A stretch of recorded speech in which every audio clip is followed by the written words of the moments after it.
Hello Internet, around here I go by Cat of Diamonds, and welcome to my FannishReviews. Today I am talking about The Art of Being Normal by Lisa Williamson, which is the book I got at VidCon this summer during the book swap. Video is right there should you want to see that. I am also coming to you in my Prefixes hoodie from Sexplanations, which is a phenomenal YouTube channel covering a full range of really sex-positive sex education. So I think you have an idea of the context of what this book is about, but because it's Trans Awareness Month, I would like to share 3 YouTubers in the description below who are phenomenal creators and who happen to be trans, so if you would like to check out their content, please do so. So The Art of Being Normal is told from 2 perspectives, David Piper and Leo Denton. Right here in the synopsis teaser, we're given the information that both boys have a secret. David's perspective is the one we start with, and right here on page 1, chapter 1, the very last line is, "I want to be a girl."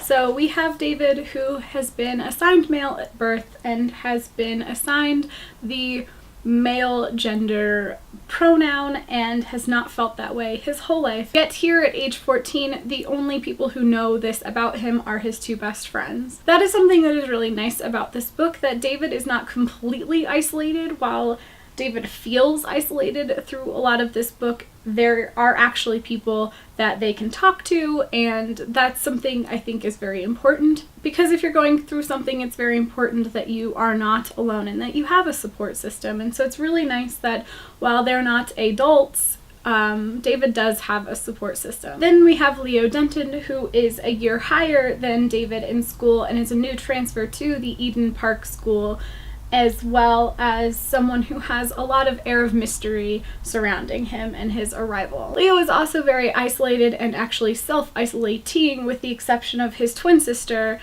as well as his therapist that he sees every week. Oh crap, I can't remember. So the biggest thing with David as well as Leo is they both hold secrets, and their stories start to intertwine very grudgingly on Leo's part and very hopefully on David's part to really become an odd couple friendship. And as more and more of their lives and histories become more apt to us and each other, they have more and more shared experiences that they can pull from, as well as wildly different lives. So I think it's a very great slice of life novel in that aspect. Something that I found enjoyable but also took me a little while to get my head wrapped around is that this book is set in London, and so some of the terminology, not a roadblock per se, but like a speed bump. It definitely took me a little bit to get used to those voices in my head, but once I did, I felt that it flowed. I definitely feel that this is a very character-driven book, but because of that, a lot of the plot is very slowly unraveled to you, because we're finding out at the same time as each character finds about the other. But I also really appreciated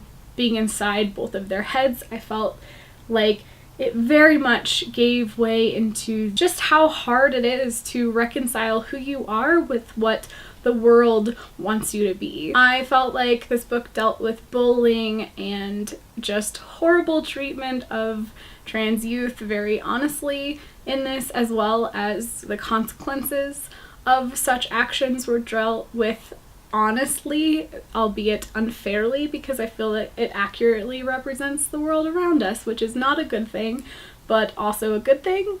Does that make sense? As far as an own voices novel, this is not to my knowledge. However, in the back of the book, when it talks about the author and the acknowledgements, is that one job she did was work at the Gender Identity Development Service, a specialist NHS service for young people struggling with their gender identity. The stories Lisa heard inspired her to create a fictional teenage character exploring these issues. So what that tells me is that this book is coming from a place of honesty, and I just really encourage you to read it. And I honestly highly recommend this book. I read this in one day, 2 different sittings, mostly because of the nature of having to get up and go do adult life stuff and then come back to reading this as soon as possible. With that, I would rate this book, if not a buy, definitely a borrow. I would track this down at the library if you can, especially if your library doesn't have it, because if you ask them to purchase it for you, not only will you be able to read it, but then someone else could stumble upon it. And as someone who is cis but straight passing, I definitely appreciate this voice being out on the bookshelves